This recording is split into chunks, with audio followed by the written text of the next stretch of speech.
London, 1847. The social season promised to be the most brilliant that London had witnessed in years. The ballrooms glittered with crystal chandeliers, ladies displayed their most luxurious gowns, and gentlemen wore their finest tailcoats. Among all that magnificence, a young woman of 23 stepped for the first time into the grand ballroom of the Marquis of Ashford's residence, feeling her heart beat in a frenetic rhythm that had nothing to do with the orchestra's music. Andrea Whitmore, known affectionately as Andy by those closest to her, had grown up hearing stories of dazzling balls, of fortuitous encounters that changed destinies, of gazes that crossed entire rooms to find a soulmate. Daughter of a baron of modest means but respectable lineage, she had nurtured throughout her youth the dream of one day finding her match, marrying for love, and building a family where genuine affection would be the strongest foundation, stronger than any fortune or title. Her brown eyes shone with that romantic expectation that only hearts not yet touched by disillusionment could keep burning. The celestial blue silk dress she wore that evening had been carefully chosen by her mother, Lady Margaret Whitmore, a woman of firm principles and an attentive eye to the movements of high society. The fabric flowed gracefully around Andy's slender body, enhancing her delicate silhouette without ever crossing the line of impropriety. Her dark brown hair had been styled in an elegant arrangement, with small white flowers intertwined that lent an air of spring innocence to her appearance. When the orchestra began a new waltz, Andy watched the dancing couples with barely disguised admiration. It was then that she felt it, even before turning her head, even before identifying the source of that overwhelming sensation, she knew she was being watched. Heat rose up her neck, tinging her cheeks with a delicate blush, and when she finally allowed her eyes to survey the room in search of that burning gaze, she found it. Edward Ashford, the Duke of Ravenswood, stood near one of the marble columns, a champagne glass forgotten in his hand, completely motionless as he fixed her with an intensity that should have been forbidden in polite society. He was everything young ladies whispered about in private circles and everything mothers warned about with severity. Tall, with broad shoulders that magnificently filled his dark tailcoat, raven black hair that contrasted with eyes of stormy grey, Edward possessed that masculine and dangerous beauty that made hearts race and reputations be forgotten, but it was not just his appearance that made him legendary in aristocratic circles. Edward Ashford had built his reputation on foundations of strength and determination. At 30 years old, he commanded his vast properties with a firm hand, participated actively in the House of Lords, where his opinions were respected even by political adversaries, and maintained a posture that oscillated between impeccable chivalry and an impetuosity that suggested dormant volcanoes beneath snow-covered mountains. They said that when the Duke of Ravenswood decided something, not even the Queen herself could dissuade him. In that moment, as his eyes remained locked on Andy's across the crowd, something changed in his habitually controlled expression. It was as if a door locked for years finally opened, allowing an unknown light to flood dark chambers. He deposited the glass on a passing tray, never averting his gaze, and began crossing the room toward her with deliberate steps that made the crowd instinctively open a path. Andy felt unable to breathe properly. Her hands sought the fan attached to her wrist in an attempt to anchor herself to reality, but her fingers trembled slightly. Something primitive and frightening awakened in her chest, a sensation that her romantic readings had never managed to describe with precision. It was as if her body recognized something that her mind still struggled to comprehend. But before Edward could reach her, a soft and melodious voice sounded at her side, interrupting the trance. "Forgive my boldness, miss, but it would be a crime against the beauty of this music to allow you to remain without a partner for the next waltz." Andy turned abruptly and found herself before another gentleman, this one with an appearance that contrasted dramatically with the Duke's somber intensity. Alberto Sinclair was the personification of aristocratic joviality. Where Edward commanded attention through intensity and power, Alberto drew people in through warmth and genuine interest. It was said in society that Alberto Sinclair had never met a stranger, only friends he had not yet gotten to know. His reputation was spotless, his kindness legendary among both servants and peers alike. While other young aristocrats spent their evenings gambling and drinking to excess, Alberto was known for his charitable work with orphanages and his genuine interest in improving conditions for workers on his family's estates. Carefully combed blonde hair, eyes of crystalline blue that always seemed to be smiling, delicate but distinctly masculine features that recalled Greek sculptures in museums. He bowed with fluid grace, extending his gloved hand in an invitation impossible to refuse without causing offense. "Alberto Sinclair, son of the Earl of Pemberton, entirely at your disposal." There was something in Alberto's smile that melted reservations. It was not the voracious flame that Edward provoked, but rather the sunlight after a storm, warm and comforting. Andy found herself smiling back, accepting his hand almost without realizing she was doing so. "Andrea Whitmore, Mr. Sinclair." "It will be an honor." As Alberto led her to the center of the ballroom, Andy caught a glimpse of Edward's expression. The Duke had stopped a few meters away, and something dangerous crossed his aristocratic features. His eyes narrowed slightly, his jaw tensed almost imperceptibly, and his hands briefly closed before relaxing again. It was only a moment, but enough for Andy to perceive that something significant had just happened. What she did not know, what no one in that ballroom except two men knew, was that she had just inadvertently positioned herself at the center of a friendship dating back 25 years. Edward Ashford and Alberto Sinclair had been friends since childhood. Their families owned neighboring properties, and the boys grew up riding through the same fields, studying with the same tutors, sharing dreams and adventures with the complicity that only carefree youth allows. When Edward was sent to Eton, he insisted that Alberto accompany him. When Alberto suffered a hunting accident at 17 and spent months recovering from a broken leg, it was Edward who remained by his side, reading to him, playing endless chess games, ensuring that loneliness did not consume his naturally cheerful spirit. Their personalities were complementary opposites. Where Edward was intense and tempestuous, Alberto was gentle and diplomatic. Where Edward commanded with unquestionable authority, Alberto persuaded with irresistible charm. Together, they formed a formidable duo in social and political circles. More importantly, they trusted each other with absolute loyalty that had never been tested by anything significant, until that night.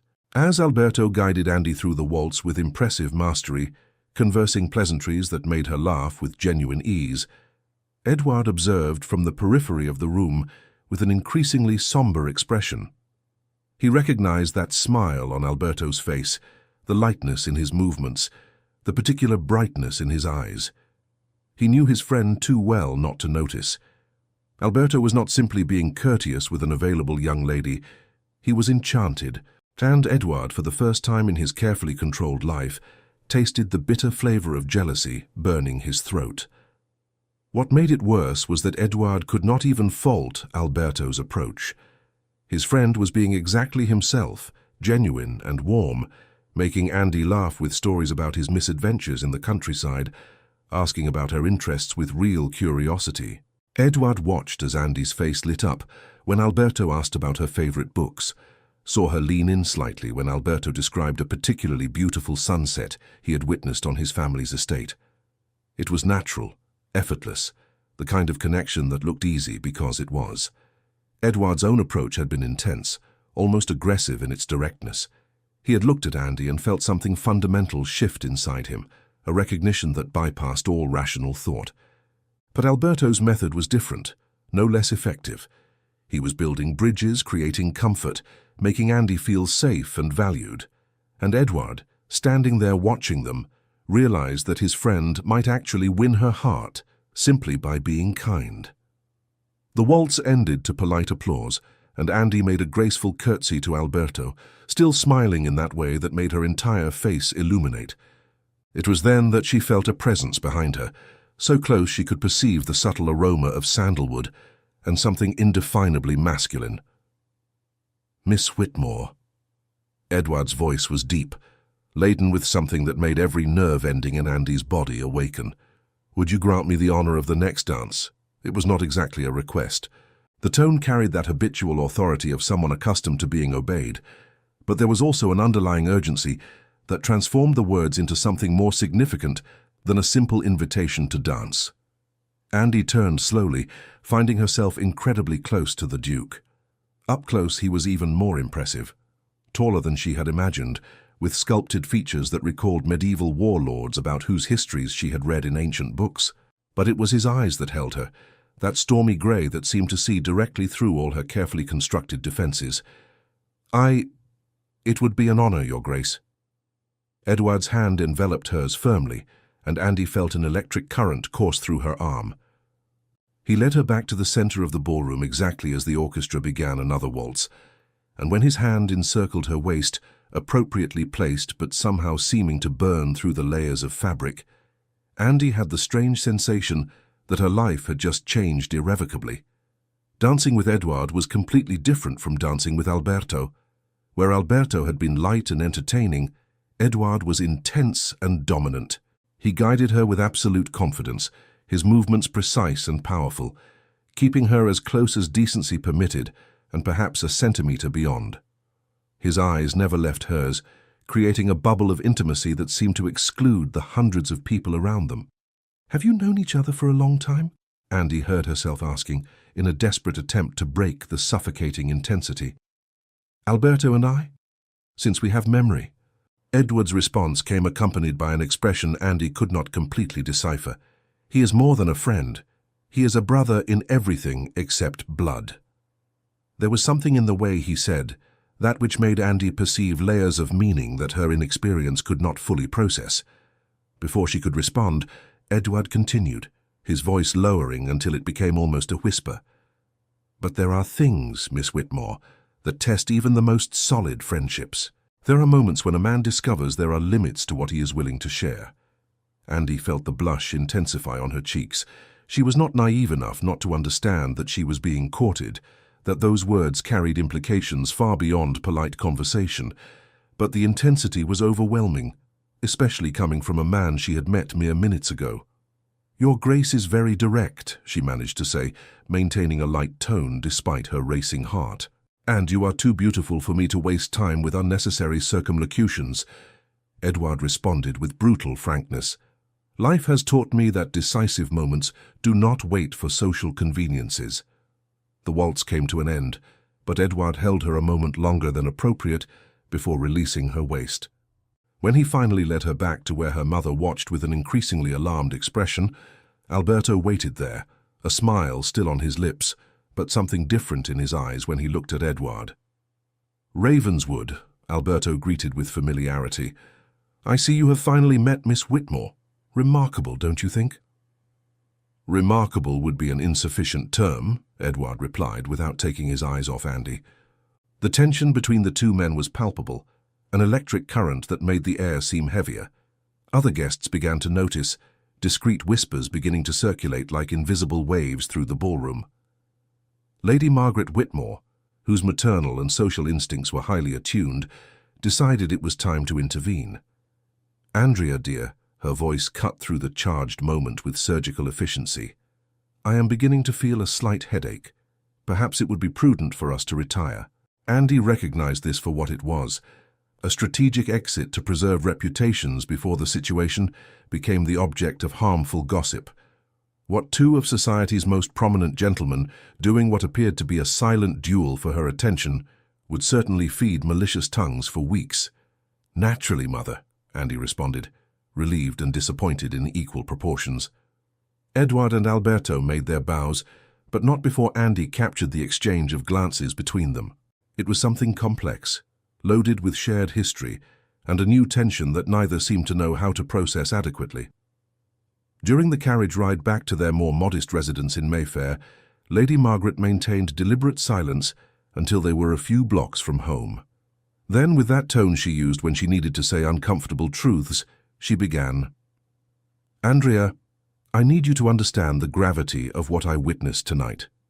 Andy turned to her mother, genuine confusion on her face. "I do not understand, Mother. I danced only 2 waltzes, with the 2 best friends of high society who appeared to be waging a silent battle over who would have the privilege of your next dance." Lady Margaret sighed, removing her gloves meticulously. "The Duke of Ravenswood and Mr. Sinclair are known for their unwavering loyalty to each other. To see that tension between them, and you at the center, will create speculations that could affect your reputation. But I did nothing improper. I am not saying you did, dear. I am saying that society rarely concerns itself with the truth when there is a more interesting story available. She reached for her daughter's hand, squeezing it gently. Both are excellent matches, the Duke even more so naturally given his position. But if a public competition begins between them, she did not need to finish the sentence. Andy understood perfectly. A young lady at the center of a dispute between two gentlemen could be seen as manipulative or, worse still, as a calculated scheme to elevate her social position through scandal. But that night, lying in her bed with moonlight entering through the lace curtains, Andy could not think about reputations or social strategies. Her mind insisted on revisiting two pairs of eyes, one stormy grey and one crystalline blue, both looking at her as if she were something precious and irreplaceable. What she did not know was that, a few kilometers away in the imposing mansion of Ravenswood House, two men shared brandy in a mahogany-lined library, trapped in a tense silence that was completely unprecedented in decades of friendship. It was Alberto who finally spoke, slowly turning his glass between his fingers. "She is extraordinary, don't you think?" Edward remained still by the window, observing London's dark streets. "She is. I intend to court her," Alberto said, his tone still casual but with an underlying firmness. "With all propriety, naturally. I believe she would be a perfect companion." Edward closed his eyes briefly, a sharp pain crossing his chest. "Alberto, I know you felt it too, old friend," Alberto interrupted gently. "I am not blind. I saw the way you looked at her, but we need to be reasonable about this." Edward finally turned, his face a mask of control with visible cracks. "Reasonable? How exactly do you suggest we be reasonable when we have both just met the woman who could be—" He did not finish, but he did not need to. Alberto understood perfectly. "So what do you propose?" Alberto asked, putting his glass aside and standing up. "That we fight for her like savages, that we destroy a 25-year friendship over a woman we met a few hours ago." "I am not suggesting we fight," Edward replied, each word heavy. "I am saying I cannot simply step aside. Not this time. Not with her." Alberto studied his friend's face, seeing there a vulnerability that Edward rarely allowed others to witness. He sighed deeply. "Then we will both court her. Honorably, respectfully, and let her choose." He extended his hand. "But promise me, Edward, that regardless of the outcome, our friendship will survive." Edward looked at the extended hand for a long moment before gripping it firmly. "I promise. But Alberto, you need to understand. I will fight for her with everything I have." "I would expect nothing less," Alberto replied with a smile that did not quite reach his eyes.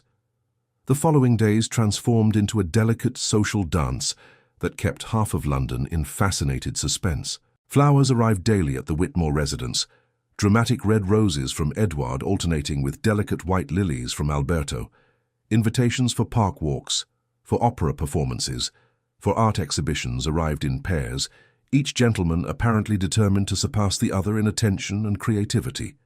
Andy found herself in an extraordinarily uncomfortable position. She genuinely appreciated both men, though in completely different ways. Alberto was easy, comforting, the kind of company that transformed even the most mundane tasks into fun adventures. He made her laugh with clever anecdotes, discussed books with genuine enthusiasm, and treated her with a kindness that warmed her heart. Edward, on the other hand, was intense and challenging. Their conversations explored deeper territories, philosophy and politics and dreams that were rarely verbalized in polite society. He looked at her as if he were trying to memorize every detail of her face, as if she were a fascinating puzzle he was determined to decipher. With Edward, Andy felt alive in a way that was simultaneously exciting and terrifying. A month after the initial ball, the three found themselves at a private musical performance at the residence of the Marquis of Hertford. The room was packed with London's aristocracy, but Andy felt the moment when both men entered, an acute awareness that seemed to have developed with time. The tension between Edward and Alberto had become more visible with each passing week. Where once they had been inseparable at social events, Now they carefully maintained distance, speaking to each other with excessive politeness that fooled no one. Their friends noticed, servants whispered, and the mothers of other eligible daughters watched with a mixture of sympathy and schadenfreude, glad their own daughters were not the cause of such discord.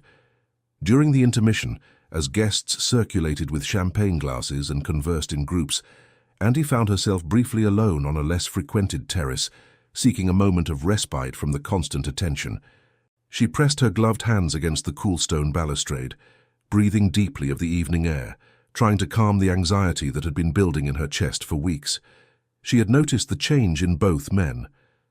Edouard had become more brooding, his intensity shading into something darker. He looked at her with a possessiveness that was both thrilling and frightening. Alberto, meanwhile, had lost some of his characteristic lightness. His smiles did not reach his eyes quite as fully, and she had caught him staring at Edouard with an expression of profound sadness more than once. She was hurting them both, she realized. Her inability to choose, her selfish desire to hold on to both connections, was damaging a friendship that had existed longer than she had been alive.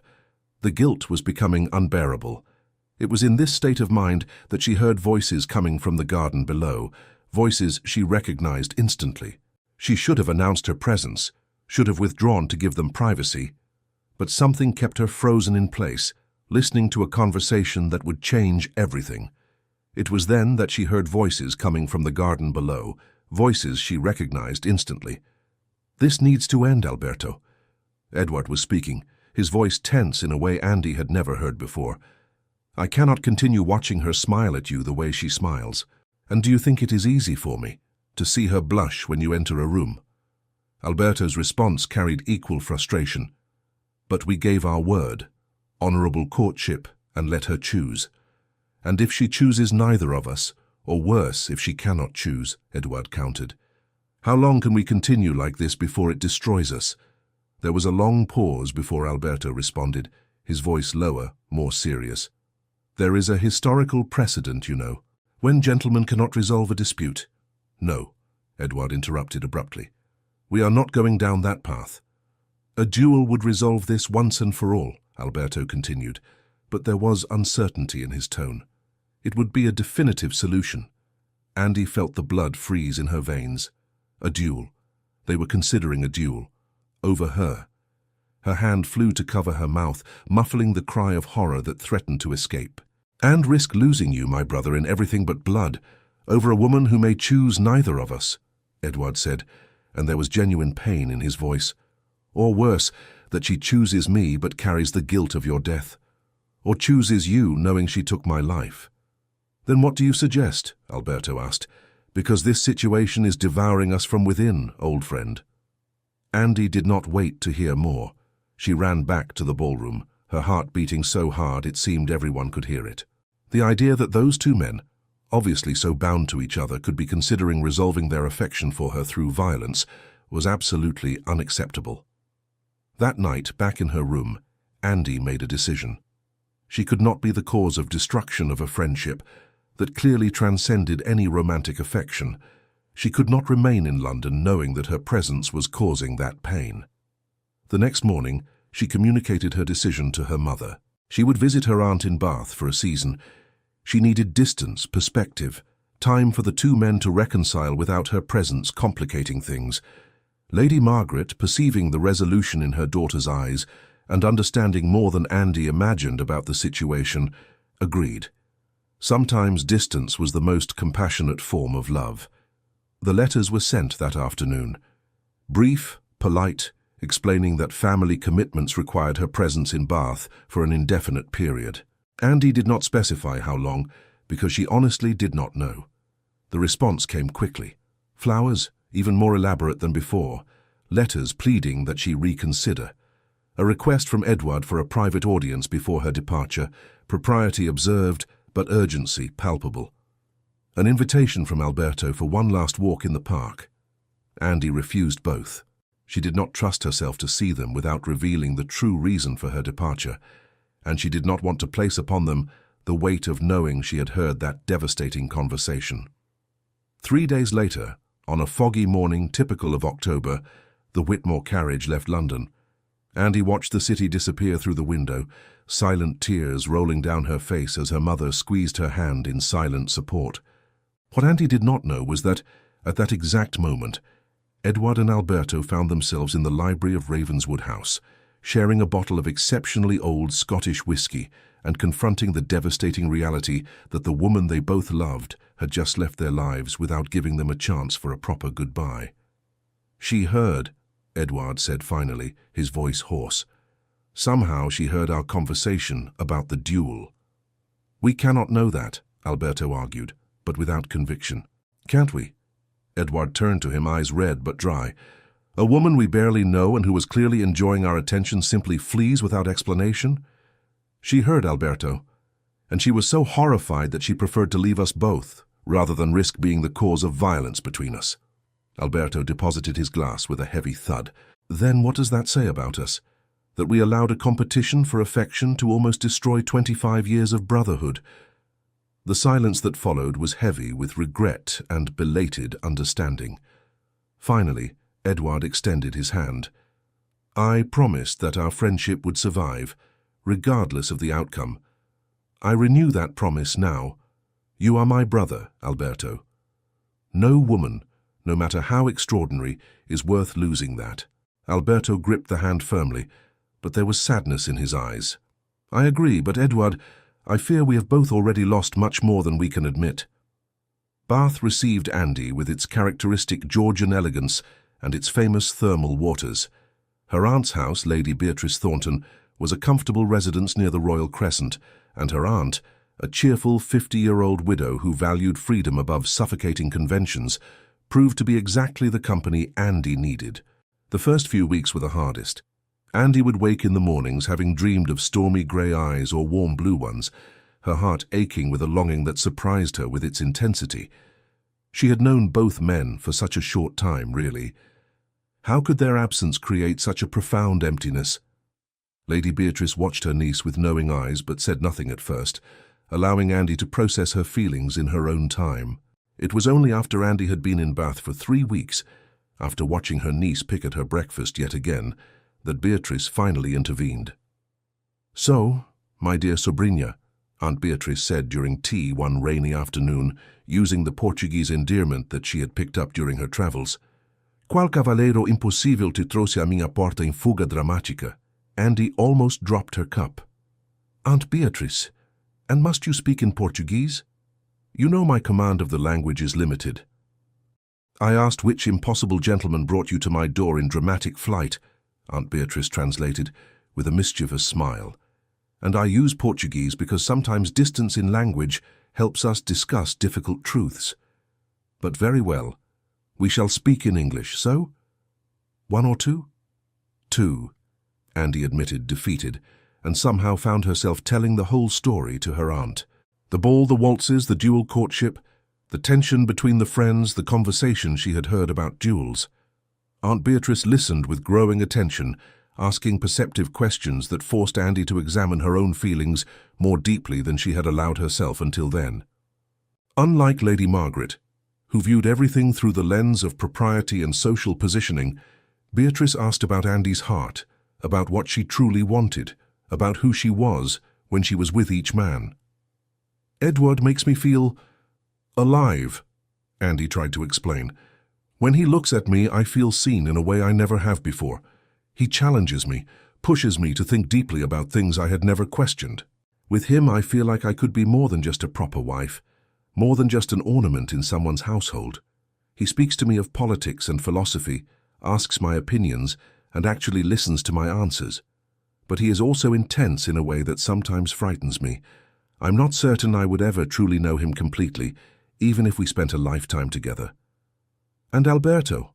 Aunt Beatrice prompted gently. "Alberto makes me feel safe," Andy said, and there were tears in her eyes now.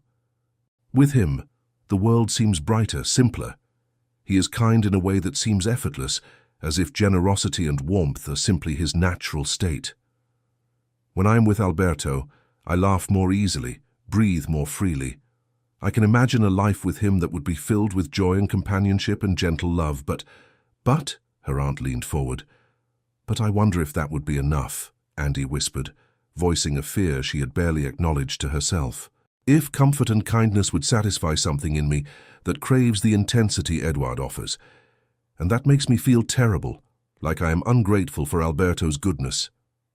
"Oh, my dear child," Aunt Beatrice said, reaching across to take Andy's hand. "Love is never simple, and anyone who tells you otherwise has never truly loved. You are not wrong to want intensity any more than you are wrong to want comfort. They are different types of love, and both are valid." "So you love both?" Aunt Beatrice finally asked. "I do not know," Andy responded honestly. "How can I know? I barely know them. But at the same time, I feel as if I have known them a lifetime. Alberto makes my heart joyful. Edouard makes my heart race. But the idea that they could hurt each other for my sake tears me apart." "Then you love them," Aunt Beatrice concluded with satisfaction. "Both in different ways, but genuinely. And more importantly, you love them enough to sacrifice your own happiness for theirs." "Is that not love?" Andy asked, confused. "It is the purest kind of love, dear, but also the kind that can leave you heartbroken and alone." She reached for her niece's hand. "The question is, how long can you carry that weight? Because running away solves their problem, but not yours."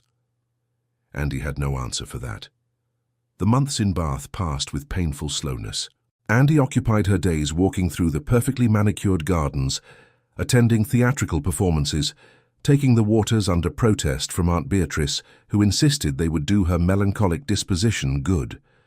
She made superficial friendships with other young ladies of Bath society, participated in teas and small social events, but her heart remained firmly trapped in London, divided between two men who had probably already forgotten her. But they had not forgotten her.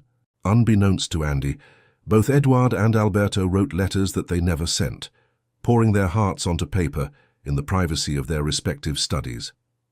Edouard's letters were intense, passionate declarations that laid bare the depths of his feelings in a way he had never been able to do in person.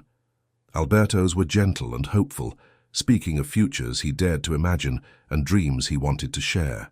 Neither man sent their letters, each fearing that pursuing Andy after she had so clearly chosen to leave would be a form of selfishness, of placing their own desires above her obvious need for distance and peace. So the letters accumulated in desk drawers, unsent testimonies to love unexpressed. Meanwhile, in London, the friendship between the two men began a slow, painful process of healing. Without Andy's presence as a constant reminder of their rivalry, they found themselves gravitating back toward each other, drawn by decades of shared history and genuine affection. They were not the same as they had been before, the innocence of their friendship having been compromised by competition and jealousy, but they were determined to rebuild what they had nearly lost. It was during one of their tentative reconciliatory dinners, about 6 months after Andy's departure, that they finally spoke openly about what had happened. "I nearly hated you," Edouard admitted, staring into his wineglass. "For weeks after she left, I would see you and feel this surge of anger, this irrational conviction that if you had simply stepped aside, she would have stayed. She would have been mine." "I felt the same," Alberto confessed. "I would lie awake at night imagining all the ways I could have won her if you had not been there, casting your ducal shadow over everything. I resented your title, your wealth, your intensity that seemed to captivate her in ways my simple kindness never could." They sat in silence for a long moment, both contemplating how close they had come to destroying everything. "We were fools," Edouard finally said. "We were men in love," Alberto corrected gently. "And love makes fools of us all. But Edouard, I want you to know if she had chosen you, I would have stepped aside. It would have broken my heart, but I would have done it.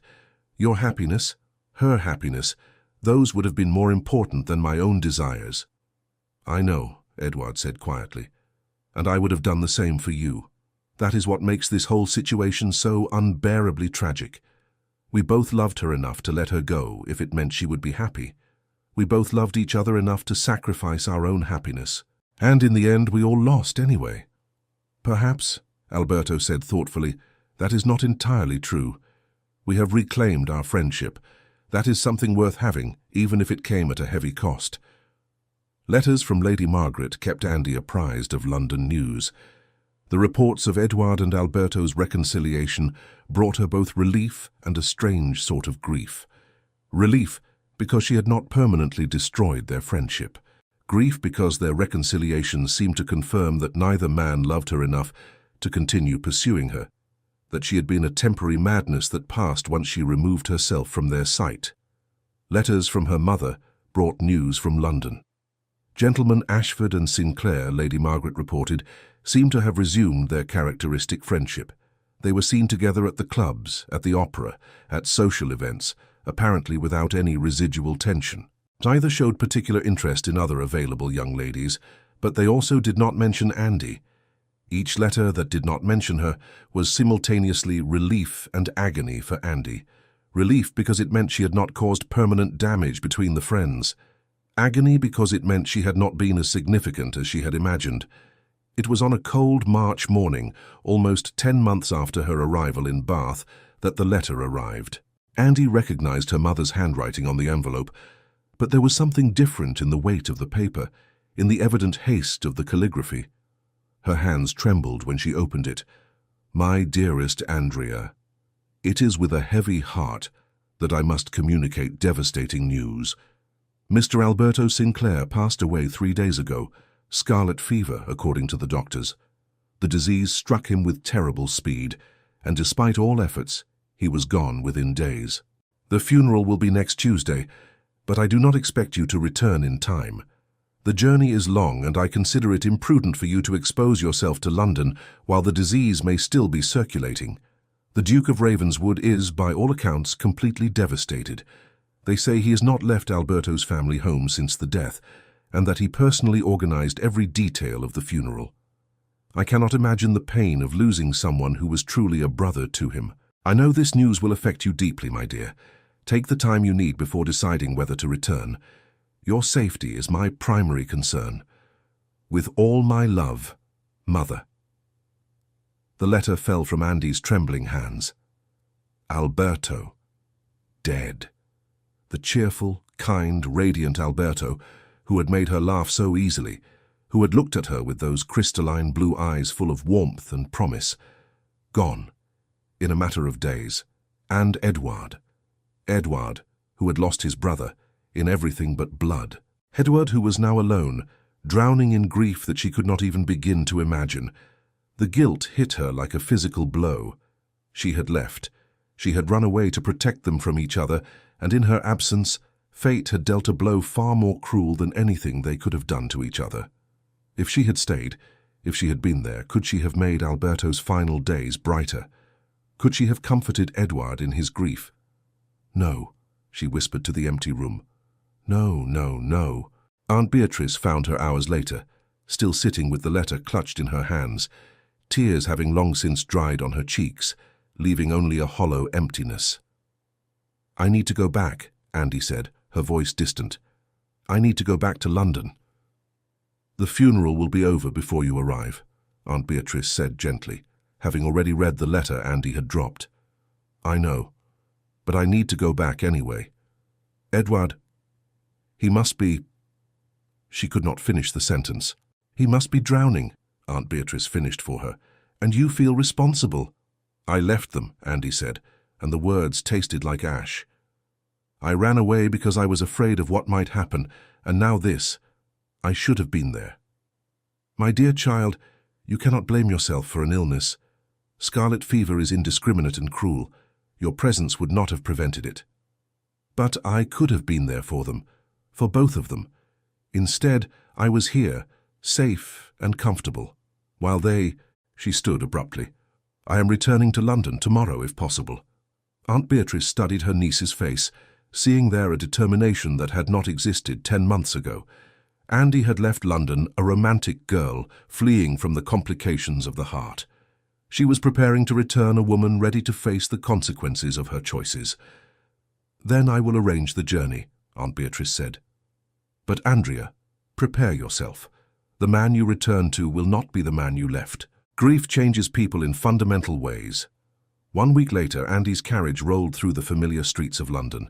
The city seemed different, or perhaps she was the one who had changed. Everything appeared slightly grey, muted, as if the world itself was in mourning. Or perhaps it was simply her own grief colouring her perception, painting everything in shades of sorrow. The journey from Bath had been long and uncomfortable, but Andy had barely noticed the physical discomfort, her mind too occupied with memories of Alberto and worries about Edward. She had replayed every conversation, every smile, every moment she had spent with both men, torturing herself with questions that could never be answered. Had Alberto known she cared for him? Had he died thinking she had simply abandoned him without a thought? And Edward, how was he surviving this devastating loss? Lady Margaret was waiting at the door when Andy arrived, and mother and daughter embraced silently for a long moment. Andy could feel her mother trembling slightly, and realized that Lady Margaret too had been affected by Alberto's death. He had been kind to everyone, had charmed Lady Margaret during his courtship of Andy, with his genuine interest in her opinions and his respect for her guidance. "The funeral was 3 days ago," Lady Margaret finally said as they entered the house, her voice heavy with sadness. "It was, Andrea, I have never witnessed such grief. The church was packed, every pew filled with people whose lives Alberto had touched in some way. Lord Pemberton could barely stand. His wife had to be supported by 2 of their daughters. But Edward," she paused, as if gathering strength to continue. "Edward gave a eulogy that left not a single dry eye in the church. He spoke of brotherhood, of loyalty, of a bond that death itself could not sever. He talked about their childhood adventures, their years at school together, the countless ways Alberto had made his life better simply by being in it. And then he spoke about Alberto's final hours, about the forgiveness and love they had shared, about Alberto's concern, even in death, that Edward should not blame himself for anything." Lady Margaret's voice broke, and Andy held her mother's hand tightly. He said that Alberto's final coherent words were a blessing, a wish that Edward should find happiness and live fully, that he should love without reservation and forgive himself for being human. By the time Edward finished speaking, half the congregation was openly weeping. "How is he now?" Andy asked, though she almost feared the answer. "No one has seen him since the funeral. He returned to Ravenswood House and has not emerged. His staff says he has locked himself in the library and refuses all visitors. Several of his closest friends have tried to call on him, but he sends them away. Even Lord Pemberton, who surely needs Edward's support as much as Edward needs his, has been turned away." Lady Margaret looked at her daughter with worry etched into every line of her face. "Andy, perhaps you should wait a few days before attempting to see him. Give him time to—" "To what?" Andy interrupted gently but firmly. "To drown alone in his grief, to torture himself with guilt and regret. No, Mother, I have already waited too long. I have already run from things that frightened me. Not this time. Not when someone I care about is suffering." There was steel in Andy's voice that Lady Margaret had never heard before, a determination that spoke to fundamental changes wrought by 10 months of exile and the shock of devastating news. Her daughter had left London a girl. She was returning a woman. "Very well," Lady Margaret conceded. "But take care, my dear. Grief can make people say and do things they do not mean. If he lashes out at you, if he blames you in some way for his pain, remember that it is the grief speaking, not the man you knew." "I understand," Andy said, though she prayed that Edward would not reject her when she most wanted to help him. The next morning, Andy found herself standing before the imposing doors of Ravenswood House. The butler who answered her knock looked exhausted, dark circles under his eyes, suggesting sleepless nights. "Miss Whitmore," he said, recognition and something like relief crossing his features. His Grace has been refusing all visitors." "I understand," Andy said quietly, "but I need to see him. Please, just tell him I'm here. If he truly does not wish to see me, I will leave." The butler hesitated, then nodded. "Wait here, miss." He returned minutes later, his expression unreadable. "His Grace will see you." In the library, Andy followed him through corridors that seemed dimmer than she remembered, as if the house itself was grieving. The butler opened the library door and quietly withdrew, closing it behind her. The room was in shadow, curtains drawn against the afternoon sun. A fire burned low in the fireplace, providing the only light, and there, in a chair facing the flames, sat Edward. He did not turn when she entered. For a long moment, Andy simply stood there, taking in the changes that a week of grief had wrought.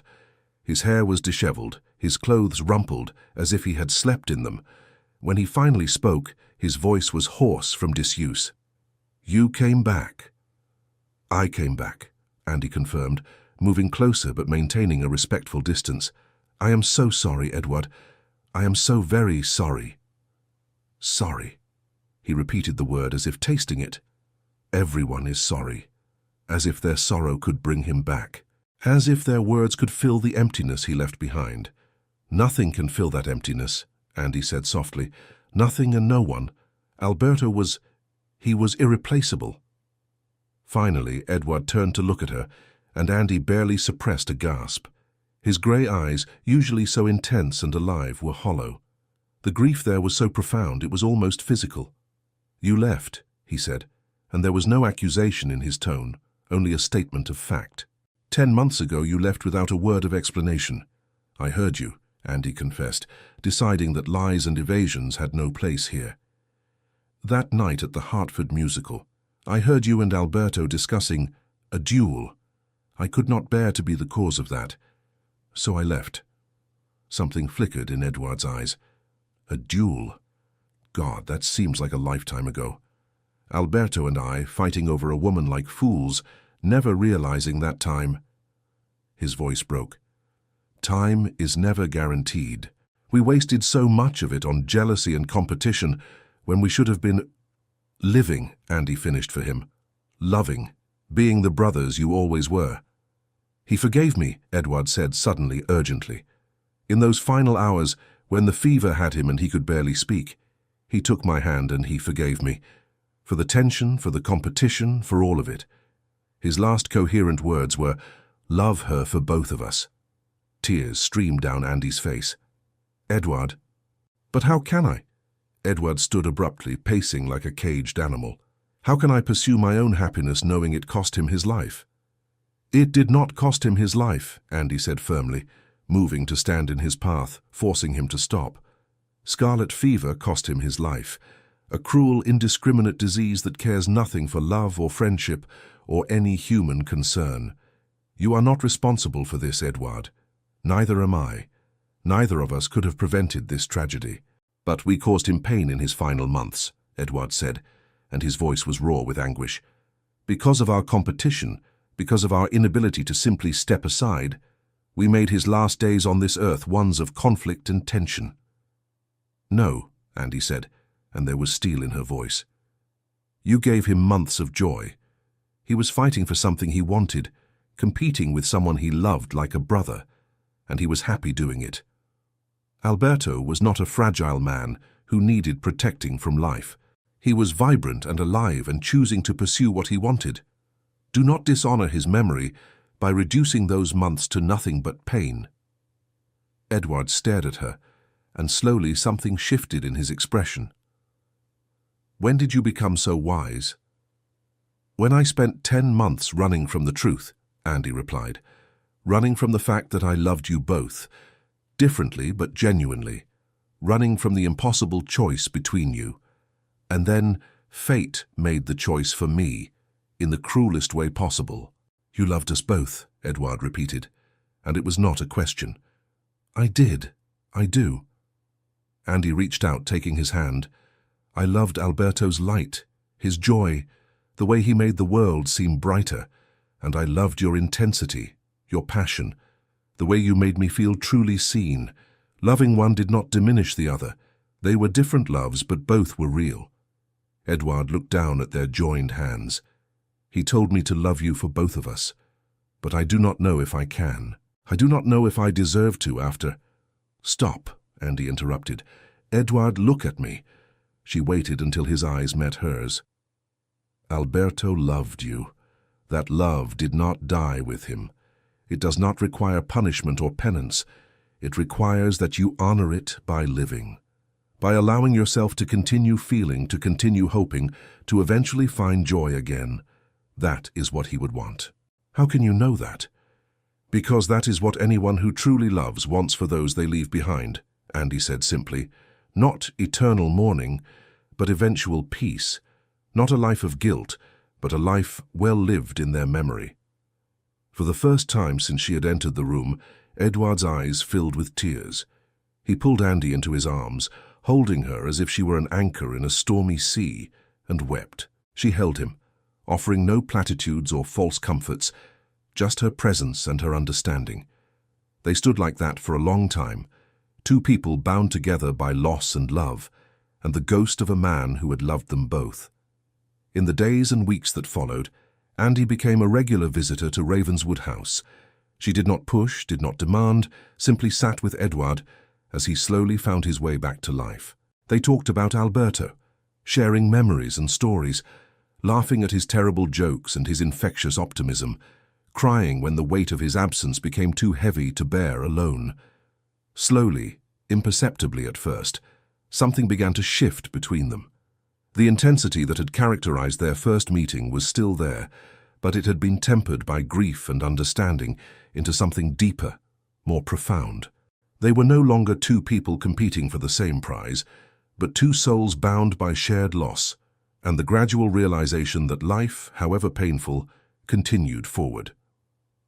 It was a warm afternoon in late May, nearly 3 months after Alberto's death, when Edward asked Andy to walk with him in the gardens of Ravenswood House. The roses were in full bloom, their fragrance heavy in the air, and for the first time in months, Edward seemed almost like his old self. "I have been thinking," he began, his hands clasped behind his back as they walked along the gravel path, "about what Alberto said, about loving you for both of us." Andy said nothing, simply waited for him to continue. "I do not think he meant that I should love you as he would have loved you," Edward continued. "I think he meant that I should love you fully, completely, holding nothing back, that I should embrace whatever happiness we might find together, not in spite of his absence, but in honor of the friendship that allowed us to be so open with each other in the first place." He stopped walking and turned to face her, taking both her hands in his. "Andrea Whitmore, I loved you from the moment I saw you across that ballroom. That has not changed. If anything, these months of grief have shown me how precious and fleeting life can be. I do not want to waste another moment in uncertainty or guilt." Andy's heart raced, but she needed to be certain. "And Alberto? Will his memory always stand between us?" "No," Edward said firmly. "His memory will stand beside us. It will be part of our foundation, a reminder of the cost of wasted time and the value of honest love. I want to build a life with you, Andy. A life that honors what we have lost while celebrating what we have found." Tears gathered in Andy's eyes, but they were not tears of sorrow alone. "I want that too," she whispered. "I have wanted it for so long, but I was afraid." "We have both been afraid," Edward said, reaching up to cup her face gently. "But I think it is time to be brave." He kissed her then, gently at first, then with growing passion, and Andy felt as if pieces of herself that had been scattered were finally coming back together. It was not the desperate, all-consuming fire she had imagined in her youth. It was something better, something deeper. It was love tempered by loss, passion grounded in understanding, hope built on the foundation of shared grief. When they finally pulled apart, both were smiling through their tears. "I have something to ask you," Edward said, his voice slightly unsteady. "But first, there is something I must do." He led her to a corner of the garden where a young oak tree had recently been planted. At its base was a simple stone marker. "In memory of Alberto Sinclair," Andy read aloud, "brother, friend, forever missed." "I planted it the week after the funeral," Edward explained. "A living memorial, something that will grow and strengthen with time, just as our memories of him should. I come here often, to talk to him, to ask his advice, to simply feel close to him again." He knelt beside the marker, and Andy knelt with him. "Alberto," Edward said softly, "I am about to ask the woman we both love to be my wife. I hope, wherever you are, you can forgive me for finding happiness in your absence.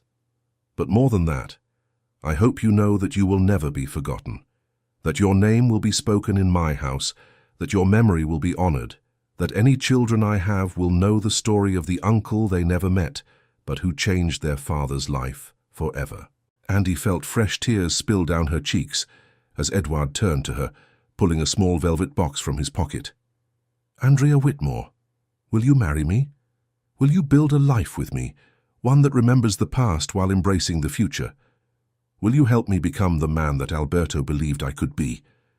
Yes, Andy breathed, not hesitating for even a moment. Yes, Edward. 1,000 times, yes. He slipped the ring onto her finger, a beautiful sapphire surrounded by diamonds that caught the afternoon light. Then he pulled her close, and they held each other beside Alberto's tree, two people who had found love in the most unexpected and painful of circumstances. Their engagement was announced quietly, without the fanfare that would typically accompany the betrothal of a duke. The wedding was planned for August, a small ceremony with only close family and friends. Lady Margaret wept happy tears when Andy told her, embracing her daughter and whispering that she was proud of the woman she had become. The night before the wedding, Andy found herself unable to sleep. She sat in her room at her mother's house, looking at the wedding dress hanging by the window, thinking about the journey that had brought her to this moment. The girl who had entered that ballroom 15 months ago seemed like a stranger now, innocent and naive, believing that love was simple and that happy endings came without cost. She knew better now. She knew that love was complicated, that happiness was often built on the foundation of sorrow, that every joy carried within it the echo of loss, but she also knew that this made it more precious, not less. That the ability to love again after grief was perhaps the greatest act of courage a human could perform. There was a soft knock at her door, and Lady Margaret entered, carrying something wrapped in cloth. "I thought you might be awake," her mother said, sitting beside her on the bed. "I have something for you." She unwrapped the cloth to reveal a small wooden box. Inside was a pressed flower, white and delicate, one of the flowers that had been in Andy's hair the night of that first ball. "Alberto sent these to me the day before he became ill," Lady Margaret said softly, "with a letter asking that I save one, in case things did not end as he hoped. He wanted you to have it on your wedding day, whomever you married, with his blessing and his love." Andy took the pressed flower with trembling hands. "He knew," she whispered. "He knew he might not." "He knew that life is uncertain," Lady Margaret corrected gently. "And he wanted to ensure that his love for you, in whatever form it took, would be part of your happiness. That is the kind of man he was." Andy carefully placed the flower in her wedding bouquet, where it would rest among the white roses and lilies. Tomorrow, when she walked down the aisle to marry Edward, Alberto would be with her in spirit, his blessing woven into the flowers she carried. The wedding day dawned clear and bright, unusually warm for August. The ceremony was held in the small chapel on the Ravenswood estate, the same chapel where Alberto's funeral had been held 3 months earlier. It was a deliberate choice, Edward had explained. He wanted to reclaim that space, to fill it with joy and promise instead of leaving it forever, associated only with grief. As Andy walked down the aisle on her father's arm, she saw Edward waiting at the altar, looking impossibly handsome in his formal attire, his eyes locked on hers with an intensity that still made her breath catch. But standing beside him, in her mind's eye, she could see Alberto too, smiling that radiant smile, giving them both his blessing. The ceremony was beautiful in its simplicity. There were no grand speeches, no elaborate rituals, just two people promising to love and honor each other for whatever time they were given, to face life's uncertainties together, to build something meaningful on the foundation of shared grief and hard-won wisdom. When the vicar pronounced them husband and wife, and Edward kissed her with gentle reverence, Andy felt a sense of peace settle over her. This was not the fairy tale ending she had imagined as a girl. It was something better, something real. It was love that had survived loss, joy that acknowledged sorrow, hope that was grounded in the reality of life's fragility. The wedding breakfast was intimate and warm, filled with laughter and gentle tears. Edward gave a toast that spoke of second chances and the importance of seizing happiness when it was offered. He raised his glass to Alberto, thanking him for the gift of his friendship and his final blessing, and there was not a dry eye in the room. As the celebration wound down and guests began to depart, Edward took Andy's hand and led her once more to Alberto's tree in the garden. It had grown noticeably in the month since it had been planted, its leaves full and green, reaching toward the sky. "I wanted to bring you here before we leave for our wedding trip," Edward said, "to show you something." He gestured to a new addition beside the marker, a small bench carved from oak with an inscription, "Rest here and remember love." "I had it made so that we can come here together," Edward explained, "so that our children, when we have them, can sit here and learn about the uncle who will never hold them, but whose love helped bring them into existence, so that Alberto remains part of our story always." Andy wrapped her arms around her husband, overwhelmed by the thoughtfulness of the gesture. "It is perfect," she whispered. "He would have loved it." They sat together on the bench as the sun began to set, painting the sky in shades of gold and rose. And in that moment, Andy felt a presence beside them, warm and comforting and achingly familiar. She could not say if it was real or imagined, faith or fancy, but she chose to believe that Alberto was there with them, happy in their happiness, at peace with the way things had unfolded. "Thank you," she whispered to the air, to the tree, to the memory of a man who had loved her enough to let her go. "Thank you for everything." The years that followed were not without their challenges. Edward struggled periodically with guilt and grief, wondering if he deserved the happiness he had found. Andy had moments when she looked at her husband and saw the ghost of his best friend standing beside him, a reminder of the path not taken, the love not fulfilled. But they worked through these moments together, talking openly, supporting each other, building a partnership that was stronger for having weathered loss. 18 months after their wedding, Andy gave birth to a son. The labor was long and difficult, and there were moments when Edward feared he might lose her, that fate would again show its cruel hand and take from him another person he loved beyond measure. But Andy was strong, stronger than anyone had given her credit for, and she brought their child into the world with fierce determination. When Edward held his son for the first time, tears streaming down his face, Andy watched the transformation that came over her husband. All the grief and guilt that had shadowed him seemed to lift, replaced by wonder and hope and overwhelming love. "What shall we name him?" Edward asked, unable to take his eyes off the tiny face. Andy smiled, though her eyes too were wet with tears. "I think you know." Edward looked up at her, understanding dawning in his expression. "Are you certain?" "I am certain," Andy said firmly. "We will call him Alberto Edward Ashford." Alberto, so that he carries with him always the name of a man who loved without condition, who gave his blessing even in death. And Edward, so that he knows the strength and honor of his father. Edward bent to kiss his wife, his son cradled carefully between them. "You are the most remarkable woman I have ever known," he whispered. "And you are the man I was always meant to find," Andy replied. "It just took loss and grief and a long journey to bring us together." Little Alberto, or Albie as he quickly became known, grew into a bright and cheerful child who seemed to have inherited the best of both the men for whom he was named. He had his father's intelligence and intensity, but also a natural warmth and charm that reminded everyone who had known him of his namesake. Edward told him stories about his uncle from the time he was old enough to understand, painting a picture of a man who was brave and kind, loyal and joyful. On Albie's 4th birthday, the family made a pilgrimage to Alberto's tree, which had grown tall and strong. Albie laid flowers at the base of the marker, as he did every year on his birthday and on the anniversary of Alberto's death. "Is Uncle Alberto watching us from heaven?" Albie asked, his small hand in his father's. Edward knelt beside his son, smoothing back his dark hair. "I believe he is," he said.